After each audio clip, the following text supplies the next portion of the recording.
menindaklanjuti pembagian ABT dari Dinas Kesehatan Bojonegoro dalam program TMMD ke-110 Kodim 0813 Bojonegoro untuk mencegah demam berdarah dengue.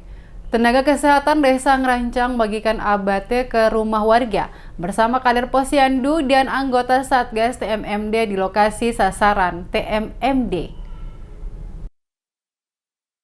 Tingginya intensitas hujan akhir-akhir ini dikhawatirkan berdampak pada kondisi kesehatan masyarakat. Salah satunya adalah gangguan kesehatan seperti penyakit demam berdarah dengue akibat bersarangnya nyamuk. ABT yang telah dibagikan sebelumnya oleh Dinkes setempat adalah sebagai wujud perhatian pemerintah terhadap kesehatan masyarakat. Menindaklanjuti hal tersebut, Nakes Desa Ngerancang bersama kader Posyandu, Pemdes, dan anggota Satgas menyerahkan ABT ke rumah warga desa setempat.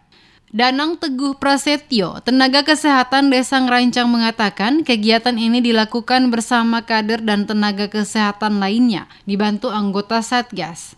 ABT yang diyakini ampuh untuk membasmi jentik-jentik nyamuk diharapkan dapat mencegah perkembangan nyamuk di pekarangan rumah warga, sehingga terhindar dari penyakit demam berdarah dengue. Kegiatan kita melakukan pemeriksaan jentik nyamuk dengan Ibu Kader, dengan tadi juga ada Bapak Perangkat, terus sekarang ditambah Bapak TNI, peserta TMMD. Tujuannya untuk mencegah terjadinya penyakit demam berdarah, yaitu dengan adanya jentik-jentik nyamuk bisa menyebabkan penyakit demam berdarah. Supaya Desa Ngerancang khususnya dapat terhindar dari penyakit demam berdarah dan Kecamatan Tambak Rejo pada umumnya bebas demam berdarah.